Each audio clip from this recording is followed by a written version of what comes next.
सद्गुरु श्री स्वामी समर्थ महाराज की जय। राम नामात किती ताकद आहे स्वामी भक्तांनो, राम नामात किती ताकद आहे या गोष्टीला जाणून घ्यायची असेल तर ही कथा पूर्ण ऐका। रावणाच्या लंकेवर आक्रमण करायला जाताना वानर सेनेने समुद्रात राम नाम लिहिलेले मोठे मोठे दगड फेकले, जे राम नामामुळे समुद्राच्या पाण्यात तरंगले। तसेच हनुमानजी सीतेला लंकेत भेटण्यासाठी जाताना त्यांच्या तोंडात सीतेला देण्यासाठी घेतलेली राम नामाची अंगठी असल्यामुळे ते सहज एवढा विशाल समुद्र पार करू शकले। राम नामाच्या जपामुळेच काशी नरेश यांना श्रीराम स्वतःचा पण असताना मारू शकले नाही। स्वामी भक्तांनो, आजचा प्रसंग खूप सुंदर आणि मार्मिक आहे। या कथेला फक्त ऐकले तरी मनुष्याचे सर्व पाप नष्ट होतात आणि तो जोपर्यंत या पृथ्वीवर आहे तोपर्यंत खूप सुखासमाधानाने जीवन जगतो। त्यासाठी या कथेला पूर्ण ऐका ही विनंती। एकदा हनुमान यांनी आपली आई अंजनी हिला भेटायला जाण्याची श्रीरामांकडे परवानगी मागितली। श्रीराम यांनी त्यांना परवानगी दिली। जेव्हा हनुमान आपल्या आईला भेटण्यासाठी जात होते ठीक त्याच वेळी काशी नरेश श्रीरामाच्या दर्शनासाठी अयोध्येला येत होते। तेव्हा रस्त्यामध्ये नारदजींनी त्यांना थांबवले आणि सांगितले की त्यांनी रामजीच्या दरबारात जाऊन सर्वांना नमस्कार करावा, परंतु विश्वामित्रजींना नमस्कार करू नये। काशीच्या राजाने असे करण्याचे कारण विचारले तेव्हा नारदजी म्हणाले की तुला वेळ आल्यावर कळेल। ते रामाच्या दरबारात गेले आणि नारदजींनी सांगितल्याप्रमाणे त्यांनी तेथे उपस्थित सर्वांना नमस्कार केला, परंतु विश्वामित्रांना नमस्कार केला नाही। काशीच्या राजाने नमस्कार न केल्यामुळे विश्वामित्रजी क्रोधित झाले आणि त्यांनी भगवान श्रीरामांना याबद्दल सांगितले। ते म्हणाले की काशीच्या राजाने सर्वांना नमस्कार केला पण मला नमस्कार केला नाही, हा माझा अपमान आहे। तू मर्यादा पुरुषोत्तम आहेस, काशीच्या राजाला मर्यादा उल्लंघनाची शिक्षा दे। श्रीराम म्हणाले की तुमचा अपमान हा माझा अपमान। मी शपथ घेतो की आज सूर्यास्तानंतर काशीच्या राजाला मारून टाकेन। हे ऐकून काशीचा राजा घाबरला आणि नारदजींकडे गेला आणि त्यातून सुटण्याचा मार्ग विचारला। नारदजी म्हणाले की तुम्ही माता अंजनीकडे जा आणि तिच्याकडून प्राण वाचवण्याचे वचन घ्या। काशीचा राजा माता अंजनीकडे गेले आणि तिचे पाय धरले। आई अंजनीने कारण विचारले असता ते म्हणाले की आधी तुम्ही माझे रक्षण करण्याचे वचन द्या। आश्वासन मिळाल्यानंतर त्यांनी संपूर्ण घटना सांगितली। मग माता अंजनीलाही काळजी वाटू लागली।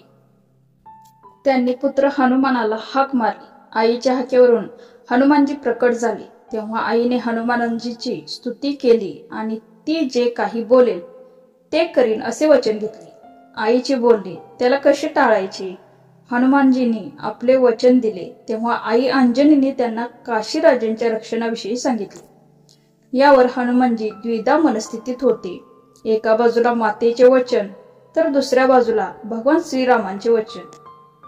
बुद्धी आणि ज्ञानाचे स्वामी हनुमानजी काशीच्या राजासह शरयू नदीच्या तीरावर पोचले आणि हनुमानजी यांनी काशी नरेश यांना राम नामाचा जप करण्यास सांगितले। काशीचा राजा राम नामाचा जप करू लागला। दरम्यान हनुमानजी प्रभू रामाकडे गेले आणि म्हणाले की मला तुमच्याकडून वरदान मिळवायचे आहे। तुमच्या नामाच्या गौरवासाठी मी जे काही करेन त्यात मला पूर्ण यश मिळेल। प्रभू रामाने त्यांना ते वरदान दिले। त्यानंतर हनुमानजी काशीच्या राजाकडे परत आले आणि त्याच्या रक्षणासाठी गदा घेऊन उभे राहिले। काशीचा राजा शरयूमध्ये असल्याची माहिती मिळाल्यावर श्रीरामांनी आपल्या धनुष्यावर बाण टाकला आणि काशीच्या राजाला मारण्यासाठी तो सोडला। बाण येत असल्याचे पाहून हनुमानजींनी काशीच्या राजाला मोठ्याने रामाचे नामस्मरण करण्यास सांगितले। तेही तेच करू लागले। बाण काशीच्या राजाभोवती प्रदक्षिणा घालून परतला तेव्हा भगवान श्रीरामांनी दुसरा बाण सोडला। तेव्हा हनुमानजींनी काशीच्या राजाला सीताराम सीताराम जप करण्यास सांगितले। तेही तेच करू लागले। बाण पुन्हा त्यांच्या भोवती फिरला आणि मागे वळला।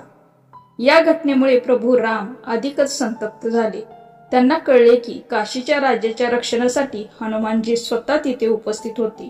तिसरा बाण धनुष्यावर ठेवून भगवान श्रीराम स्वतः शरयूच्या तीरावर पोचले. आज काशीच्या राजासोबत हनुमानाला पण शिक्षा देणार असल्याचे त्यांनी सांगितले. प्रभू राम येत असल्याचे पाहून हनुमानजींनी काशीच्या राजाला जय सिया राम जय जय हनुमान म्हणण्यास सांगितले. प्रभू रामाचे उग्र रूप पाहून काशीचा राजा घाबरला, पण त्याने जय सियाराम जय जय हनुमानाचा जयघोष सुरू केला. भगवान आणि भक्त यांच्यातील विचित्र परिस्थिती पाहून वशिष्ठजी हनुमानांचे सांत्वन करण्यासाठी गेले, पण हनुमानजी डगमगले नाहीत. दरम्यान रामजी तिसरा बाण सोडण्याच्या तयारीत होते तेव्हा विश्वामित्रजी तेथे आले. हनुमानजींनी काशीच्या राजाला ताबडतोब जाऊन विश्वामित्रजींचे पाय धरण्यास सांगितले. काशीच्या राजाने देखील तेच केले. काशीच्या राजाला आपल्या चरणी पाहून विश्वामित्रजींनी रामजींना सांगितले की काशीच्या राजाने आपली चूक सुधारली आहे. त्यांनी त्याच्या कृत्याबद्दल माफी मागितली आहे. आता तुम्हीही त्यांना माफ करा. विश्वामित्रजींचे हे बोल ऐकून प्रभू श्रीरामाचा राग आपोआप शांत झाला आणि त्यांनी आपला बाण परत घेतला. ही बातमी जेव्हा अंजनी मातेने ऐकली की हनुमानजी काशी नरेशचे प्राण वाचवण्यात यशस्वी झाले आहेत, तिच्या आनंदाला पारावर उरला नाही. विश्वामित्र आणखी काही बोलणार त्याआधी तेथे नारद प्रकट झाले आणि त्यांनी सांगितले की हे सर्व का झाले. नारदांचे बोलणे ऐकल्यावर विश्वामित्रांनी त्यांना विचारले की त्यांनी काशी नरेश यांना असे वागण्यास का सांगितले. त्यावर नारदांनी सांगितले की मी कायम ऐकत आलो होतो की श्रीरामाचे नाव श्रीरामापेक्षाही मोठे आहे. त्यासाठी मी विचार केला की अशी परीक्षा होऊन जाऊ दे, म्हणजे सर्वांना कळेल की श्रीरामापेक्षा श्रीरामाच्या नावाची महती खूप जास्त आहे. अशा प्रकारे हनुमानजींनी सिद्ध केले की रामाच्या नामात किती शक्ती आहे. स्वामी भक्तांनो, मला आशा आहे की ही कथा ऐकल्यावर तुम्हाला समजले असेल की प्रभू श्रीरामाच्या नावात प्रभू श्रीरामांपेक्षा जास्त ताकद आहे. ही कथा तुम्हाला कशी वाटते ते कमेंट करून नक्की सांगा आणि कमेंटमध्ये श्रीराम लिहायला विसरू नका. तसेच चॅनलला सबस्क्राईब करा ही विनंती. धन्यवाद. श्री स्वामी समर्थ.